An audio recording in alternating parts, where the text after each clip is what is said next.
4h40, estamos de volta com o Metrópole Saúde. Hoje recebendo aqui Leonardo Martinez, diretor de Relações Institucionais, e Rita Brasil, pedagoga e presidente da Associação de Amigos do Autista da Bahia. A gente está conversando justamente a respeito do atendimento da AMA, no sentido de dar esse suporte, né, às famílias que têm aí filhos autistas. A gente tem muito a conversar ainda, mas vamos atender Maiara, que está conosco na linha 2.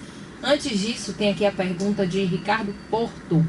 Segura um pouquinho aí, Maiara. Ele diz aqui o seguinte: como identificar se a criança tem autismo e se vocês podem ajudar a identificar se a criança tem essa síndrome? Alguns pediatras afirmam que certeza somente aos 7 anos, é isso mesmo? Eu acho que existe um equívoco quanto à idade, né? Até os 3 anos de idade, esse diagnóstico já pode ser dado tanto por um neuropediatra como o psiquiatra, que são, né, os especialistas para o diagnóstico, né, somente esses dois. Então, assim, quanto mais cedo esse diagnóstico for dado, ou quanto mais cedo os sintomas durante o processo de desenvolvimento dessa criança for apresentando, é importante que essa família encaminhe essa criança para um centro de atendimento, para um CAPS, né, para um outro tipo de atendimento, para que pelo menos ela comece a ter um atendimento em fonoaudiologia, terapia ocupacional, psicologia, para que possa, de fato, dentro desses atendimentos, né, a equipe multiprofissional possa perceber que essa criança de fato é autista, né? 7 anos eu acho um pouco tardio, hoje o diagnóstico é com 3 anos de idade. Se esse pai tem uma certa desconfiança de que o filho dele tem um autismo, então vamos embora buscar o apoio nesse momento, porque, como eu falei, o autismo tem várias vertentes, né? Mas a mais forte é a dificuldade de comunicação, interação social e condutas comportamentais.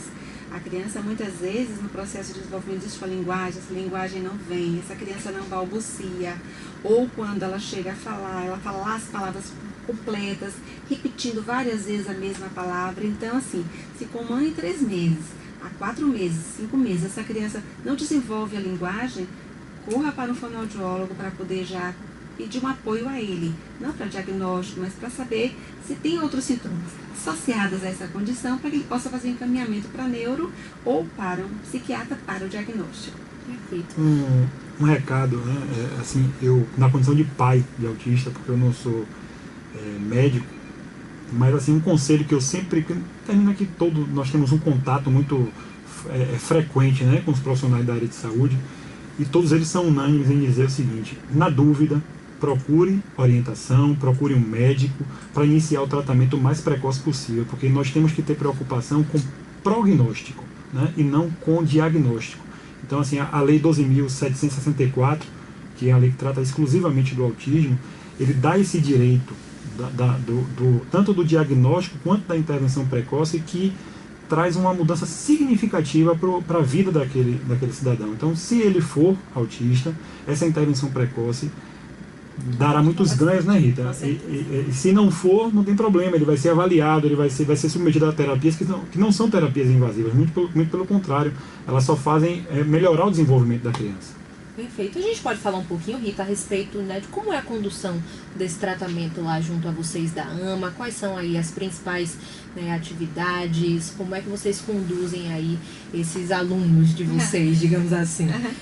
Bom, nós temos o atendimento educacional especializado, né, onde a criança geralmente é trabalhada no contraturno da escola regular, e além do apoio de AIE, né, que é esse atendimento educacional especializado, a gente também presta apoio à família através do serviço social. A família chega meio que com muitas dificuldades, perdido, o que é que eu faço? O que é que eu tenho que fazer com meu filho? Como cuidar, né, desse cuidar, filho? Né? Então a gente vai dar toda essa orientação inicial, não só na questão do dia a dia, no processo de desenvolvimento, como na conduta, né? Eu sempre faço um alerta para a minha família. Existe uma condição da conduta que o autismo traz e existe a conduta que qualquer criança traz. E eu sempre alerto a família: mãe, o que pode fazer uma criança pode, que não é não, e sim é sim. Então as mães acabam, a família acaba confundindo essa condição. Então essa condição de a criança se jogar no chão às vezes é confundida com as condições do autismo, na verdade não é. Então, assim, algo que é extremamente importante é orientar essa família Hoje, né, Léo, acho que você sabe muito disso, falta esse apoio à família. Verdade. É no momento, nem no diagnóstico, que a mãe começa a desconfiar, né? Porque não é fácil você ter um filho autista. Eu tive muitas dificuldades com o meu e precisei de um período de terapia para me organizar.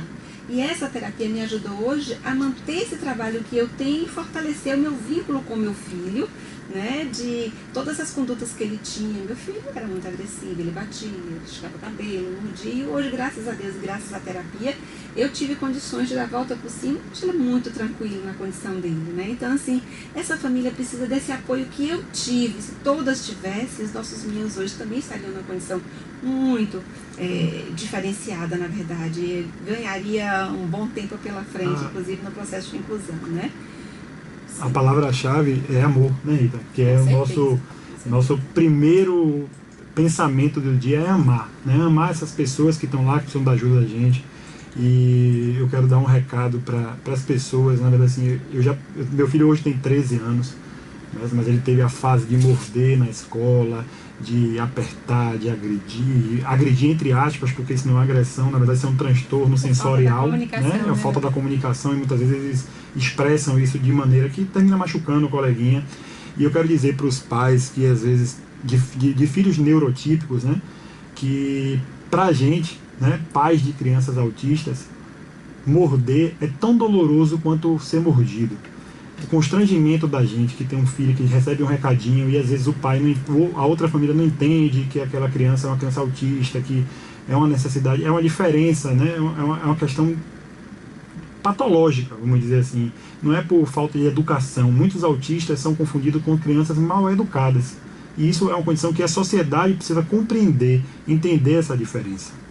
Exatamente. A gente continua aqui conversando sobre esse assunto, mas temos ouvintes para participar conosco. Maiara está na linha 2? Estou sim. Oi, Maiara, boa tarde. Boa tarde. Primeiro eu queria dar parabéns para todos vocês e perguntar para a Rita Brasil se existe, se já tem uma data prevista para novas vagas. Na verdade, assim, é um pouco difícil falar para você, né?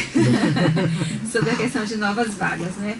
Nós tivemos no ano passado uma demanda, né, de algumas saídas de alguns professores na instituição, né? E estamos recorrendo tanto ao governo do estado, à Secretaria de Educação, tanto do estado e do município, para que nesse momento, também se eles estiverem nos ouvindo, possa ser sensível à nossa causa, né?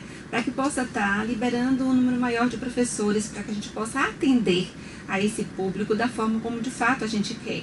Então, assim, às vezes a gente tem essa dificuldade porque também a casa não comporta mais, né? Se você vai...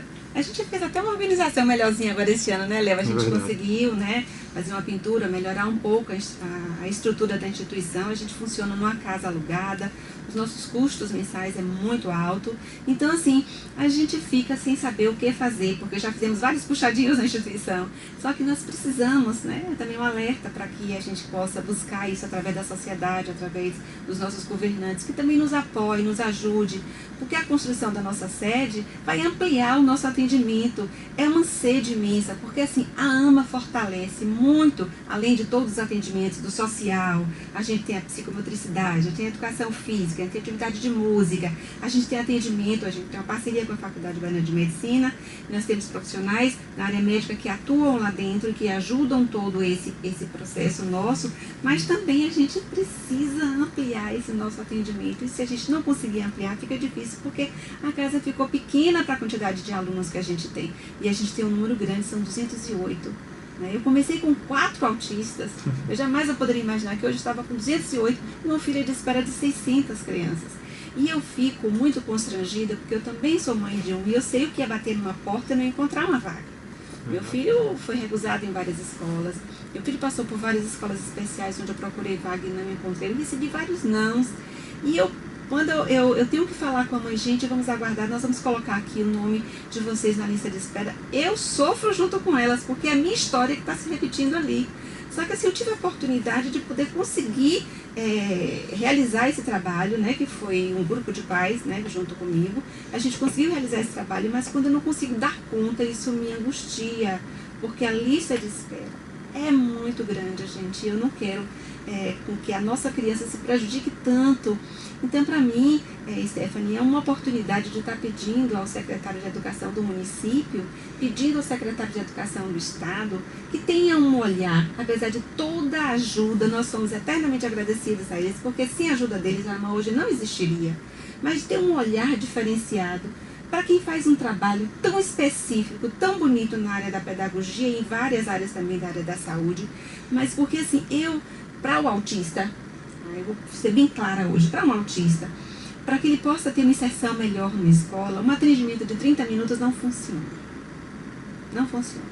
Eu sou muito sincera, pedagogia é algo que você precisa sentar com a criança, buscar pela atenção daquela criança, buscar pela percepção visual daquela criança, pela percepção auditiva, e isso leva tempo. 1h30 é o atendimento, que às vezes de 1h30 até 3h30 ainda é pouco. Mas é o que a gente está podendo oferecer. Mas a gente quer oferecer muito mais. Então a gente pede à sociedade, né, baiana, que nos ajude. Inclusive, o nosso projeto, o projeto da AMA, né? Nossa AMA, com certeza, né? A gente vai conseguir esse objetivo. A AMA na é sede a primeira própria, né? residência terapêutica do estado da Bahia. Na verdade, Olha que coisa importante, que seria um mérito para toda a Bahia. Primeira residência terapêutica. Norte e Nordeste, né? Com certeza, né? E a gente vai ter também o primeiro núcleo ocupacional e profissionalizante. Hoje, o nosso adolescente, em sua grande parte, tem em casa. E isso é triste. Eu fico imaginando, meu Deus, como seria meu filho se estivesse hoje em casa? Né? A família, ela fica sobrecarregada, ela precisa desse apoio, porque quando a criança não tem, o adolescente não tem esse tipo de atendimento, ele fica inquieto, ele fica nervoso, ele fica ansioso, isso causa transtornos familiares, muitos casos de separação de família, porque a família não consegue dar conta, e aí geralmente a mãe fica sozinha nessa luta, e é muito difícil, e muitas desistem do processo de inclusão. A criança, o adolescente com 15 anos de idade, a mãe não tem mais aquela preocupação em ir para a escola, ela desiste, ela não aguenta, porque pega um transporte, é cansativo, né? São vários sons que ela escuta, são vários cheiros que ela percebe no transporte, tudo isso causa transtorno sensorial e isso é difícil para a família. Então, peço, né, o apoio tanto ao secretário de Educação do Estado, do município, que ouça essa minha fala e que nos ajude, fortaleça esse trabalho que é da AMA, é nosso, né, do governo do estado, é do município, é de todos nós. Vamos alavancar essa luta e vamos buscar construir essa sede para que a gente possa dar oportunidade a essa mãe que está talvez aí do outro lado da linha e outras mães que estão precisando desse apoio, que estão pedindo esse socorro. Pois é, exatamente. Rita falou tudo e a gente já até pontuou essa questão, né, da necessidade que vocês têm de doações. No final a gente inclusive vai passar uma conta bancária, né, para os nossos ouvintes que puderem, que quiserem ajudar a AMA a conduzir, continuar conduzindo, né, esse trabalho tão importante, como a gente vem mostrando aqui hoje no nosso Metrópole Saúde. Temos Jaguaraci na linha 3, vamos atendê-lo e na sequência Metro 1 informa. Liga pra gente de novo, Jaguaraci, ele já tentou algumas vezes